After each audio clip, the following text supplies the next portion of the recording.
Welcome to Parshas Hashavua. This week's Parsha is Vayikra. It's a very special Shabbos. Not only is it Parshas Vayikra, it's also Parshas Zocher, when we fulfill the mitzvah of listening to the paragraph about Amalek, the mitzvah to remember Amalek and ultimately to wipe Amalek out. Its connection to Purim is obvious because Haman came from Amalek and so on. So it's always the Shabbos before Purim, and Purim is Sunday. And then, of course, we have Purim on Sunday. So today's little shir, what I want to do is I want to share a short idea on Vayikra, and then share with you an idea on Purim. So we know that Vayikra begins a new sefer in the Chumash, and it surrounds the whole concept of korbanos, of sacrifices. And the pasuk begins, Vayikra el Moshe, and Hashem's call to Moshe from the tent of meeting, from the Mishkan, and he spoke to him the following, and he said, they should tell Bnei Yisrael that Adam ki yakriv mikem korban laHashem, that a person who will bring from you a korban to Hashem, mina behema, from the animal, from the cattle, from the sheep, you should bring your sacrifices. Now we know the famous idea in this pasuk that the grammar is interesting, because if it was just wanted to say that if one of you will bring a sacrifice, it should have said Adam mikem, a man from you who will bring a korban. It doesn't say that. It says Adam ki yakriv, a person ki yakriv, who will offer up mikem, from you, a korban to Hashem, which then means it's a very strange thing, because what it means is that we are the korban.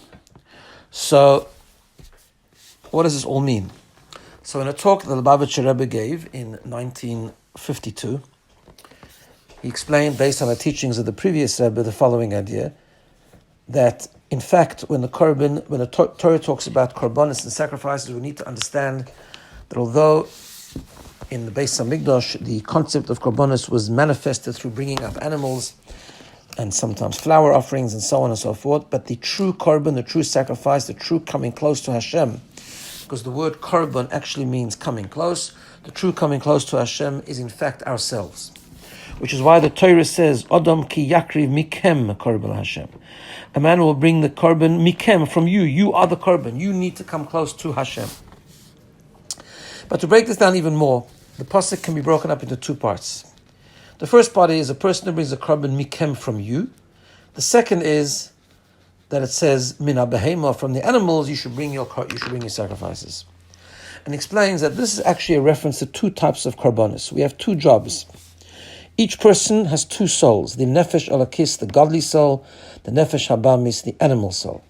The godly soul is the godly drive that we have within us. It's the drive, the soul that drives us towards connection to Hashem, selflessness, meaning, purpose, learning of Torah and keeping of mitzvahs.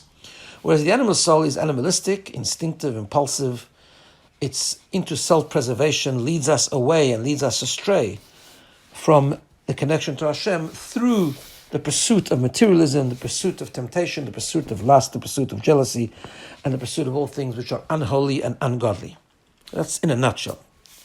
The Torah is telling us that when we embark on the journey of korbanos, we need to know that we need to bring two korbanos. We need to bring our nefesh alakis closer to Hashem, because sometimes our nefesh alakis, our godly soul, through distance, through immersion in things that we shouldn't be immersed in, becomes a little bit distant from Hashem, although it's always intact, but it's not expressed and it's not so manifest and it's not nurtured, and therefore Adam ki yakriv mikem, we need to make sure to bring from you.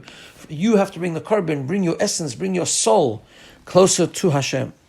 But we also have to bring the behema, we have to bring the animal within us. We have to work with the animal. That's a harder job. We have to work with the animal. We have to make sure that we channel the nefesh habamis, we have to transform it, we have to bring it closer to Hashem, that it ceases and it stops only pursuing that which is physical and material and unholy and ungodly, but actually comes closer and starts pursuing and starts connecting to Hashem as well. After all, the pasuk tells us, "Ve'ahavta es Hashem elekecha b'chol levavcha," we should love Hashem with all your whole heart. And we know the famous idea that levavcha is spelled with the letter base twice, because your heart could be said lipcha, your heart, but it says levavcha. It means v'shnei yitzorecha, with both your inclinations. Both parts of us need to come closer to Hashem and need to be transformed. And he explains that if you look at the Chumash, how it describes the bringing of a korban. There are a couple of key aspects that need to be there in the process of bringing a korban from an animal, and we can apply that spiritually to ourselves as we bring our nefesh abamis, as we bring our animal soul closer to Hashem. The first thing is bedika. The animal must be checked. You can't just bring an animal closer to Hashem if it's got blemishes. It must be checked, which in spiritual experience means the process of reflection. We have to reflect. We have to identify those areas within our animal soul that need fixing. We have to identify those areas within our life experience that need improvement, that are not the way they should be, that need to be improved on. That's number one. Because then we can't, if we leave our blemishes alone, if we leave our deficiencies alone and make believe they don't exist, then it's very hard to bring our animal soul closer to Hashem. Now, it doesn't bring this here, but obviously it doesn't mean that we fix everything at once, but we have that aspiration to identify the things that need strengthening and to embark on a journey where we start to strengthen them.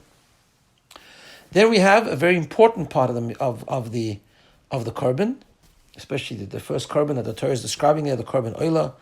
We have the shechting of the animal and the sprinkling of the blood, which means that once we are ready to bring our animal soul to Hashem, how do we do that?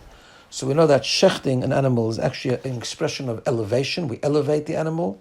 How do we elevate the animal? One of the important parts of every korban was to catch the blood and sprinkle it on the mizbeach. The animal is still there, it's still intact, but we sprinkle the blood on the mizbeach. What does that mean? Blood is a sign of passion. We know that the nefesh abamis, the animal soul, there's a pasuk that says, ki hadam hu hanefesh. Blood is the life force, it's the energy, it's the vitality of a person, and blood represents the passion. Now, what happens is with our nefesh abamis, with our animal soul, our passion, our impulses, our temptations are more towards the physical, the unholy, the ungodly, and the material.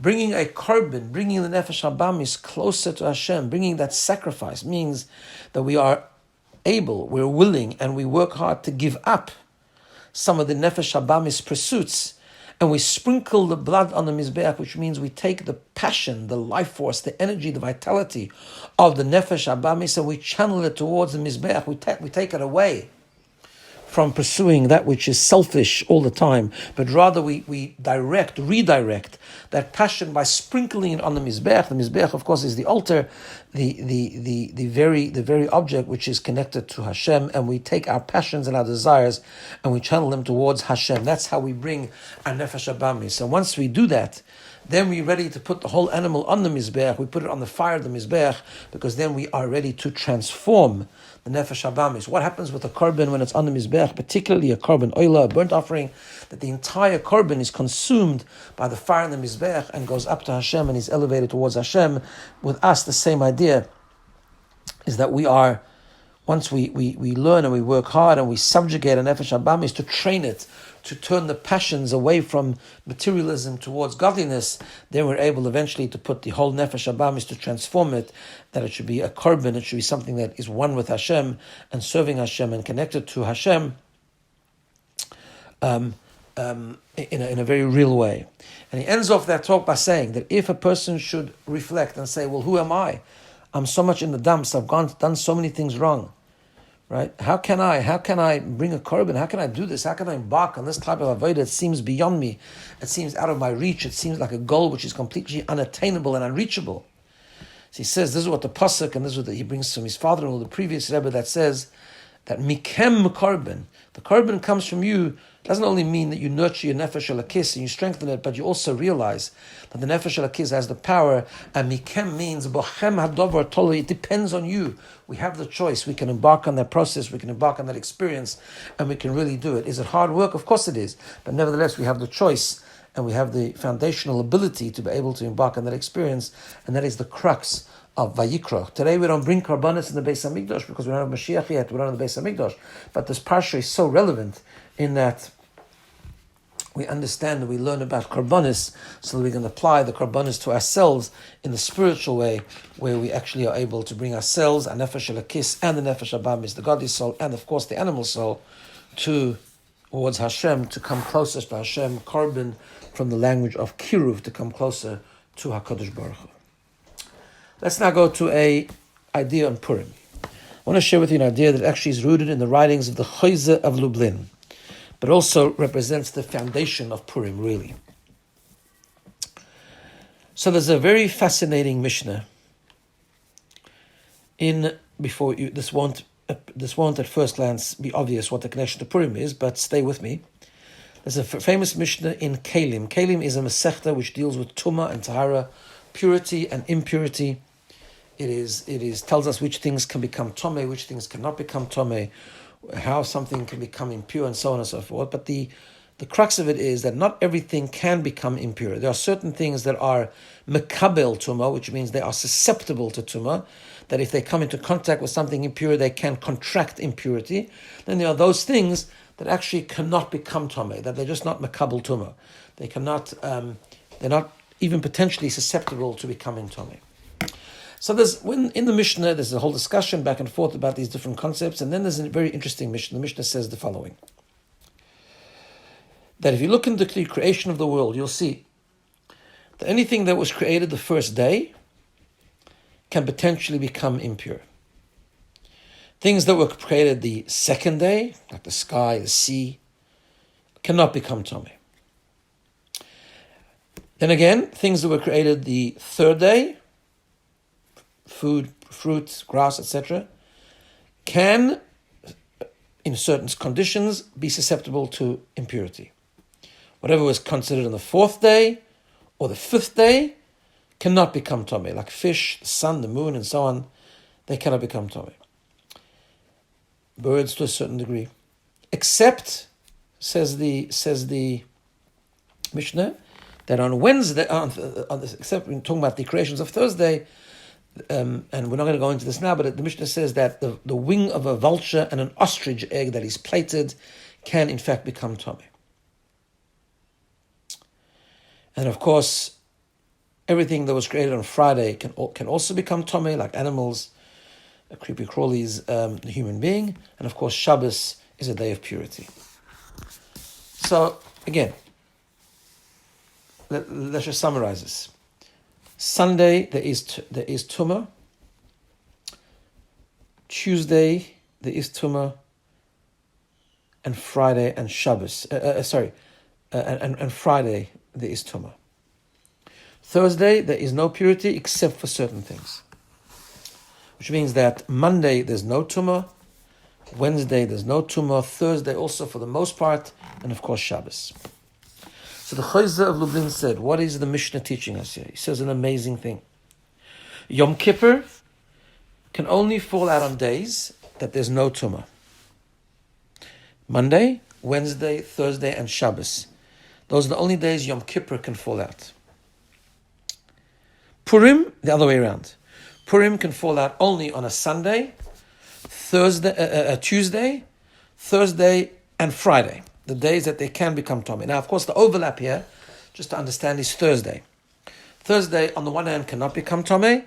On the other hand, there is an exception to it. So that's why Thursday, Yom Kippur could fall out on a Thursday, because actually, biblically speaking, nothing can become tomei on Thursday. And Yom Kippur is a biblical festival, and therefore, Yom Kippur can fall out on a Thursday. Whereas, on the other hand, there is an exception. We said the ostrich wing and the wing of the vulture and the ostrich egg, that can become tomei, but that's a rabbinic impurity. And because Purim only falls out on days of Tumah, but Purim is a rabbinic festival, so therefore it does also fall out on a Thursday. That's how those two things come together. But essentially the concept here is that Purim, Yom Kippur only falls out on a day that things were created that cannot become tomei, whereas Purim falls out on days that things were created that could become tomei. The depth of this idea is the following. And it's also what makes, in a way, Purim even greater than Yom Kippur. We know the famous Tikkunei Zohar, that actually Yom Kippur is not quite as high as Purim. Purim is the highest festival in terms of connection to Hashem. Purim, and that's why we call Yom Kippur Yom Kippurim. It's a day of atonement, but it also can be read Yom Kippurim. It's a day like Purim, but not quite like Purim. Both Yom Kippur and Purim are days that the essence of a Yid and the essence of the Jewish connection with Hashem comes out, but Purim even deeper. How so? And how does this? What's it got to do with this Mishnah? Yom Kippur, we know we reach a very high level of connection to Hashem, but it is through the process of purity and through the process of disconnecting with the physicality of the world and connecting more and more to the connection to Hashem through spirituality. So we don't eat. On Yom Kippur, we know we are compared to a malach, which is why we say Baruch Shem Kvod Malchusay loud. We spend the day spiritually, complete spirituality. We can't do any work. We're in shul most of the time, and it gets more intense and more intense until we come to Ne'ilah, which is the ultimate connection to Hashem, where we scream Shema Yisrael, and we reach this incredible bond with Hashem at the pinnacle, at the climax of Yom Kippur. So what that means is that Yom Kippur, we reach an amazing connection with Hashem, but it requires a disassociation from physicality, meaning a disassociation from things that are potentially impure. We know that the immersion in physicality in the material world is dangerous, spiritually dangerous. If we do it properly, if we connect to Hashem, we can connect to Hashem whatever we do. When we eat, when we sleep, when we do business, and so should we. As the Pasuk says, "B'chol derechecha du'ei," you should know Hashem in all your ways. You should do everything that you do l'shem shamayim, for the sake of heaven. We can serve Hashem with everything, but the guaranteed connection to Hashem is more guaranteed and more obvious when we're completely immersed in spirituality. That is why Yom Kippur is not quite as great as Purim. Yom Kippur requires a disassociation from the physical, and that's why Yom Kippur can only fall out on those days that things were created that are not potentially Tomei, because Yom Kippur we reach this incredible connection with Hashem, but it's through disconnecting from the world of potential impurity. Purim, actually, gives us even a deeper power. Purim, we know, is a day that is very physical. First of all, it's a day that the Gemara talks about the fact that at the end of the day, it was a day that we not osir b'melacha. It's not forbidden to do work, meaning we can go in a car, we can be more connected with the physical world. The mitzvahs of Purim are much more physical. It's about eating, it's about sending food, it's about giving poor people money so they can buy food, and so on and so forth. The whole thing is much more physical, because Purim tells us that the connection to Hashem needs to be extended beyond the holy. It needs to be extended beyond the essentially pure into the world of potential impurity. We need to show that our connection to Hashem doesn't require, ultimately, it's not dependent on where we are and what we're doing, but it's everything in our life can be made holy.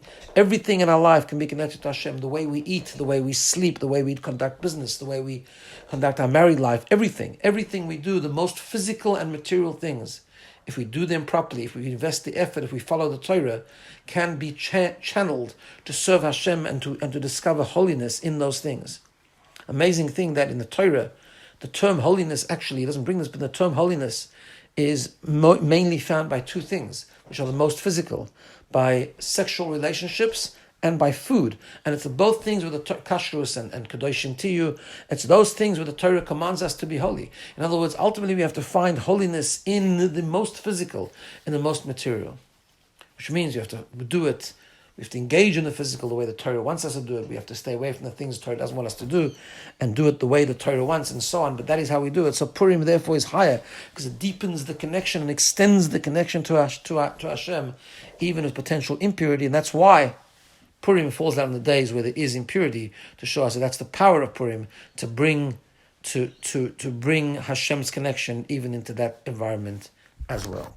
Wish everyone a good Shabbos, and also a very, very Purim Sameach, a Freilich and Purim.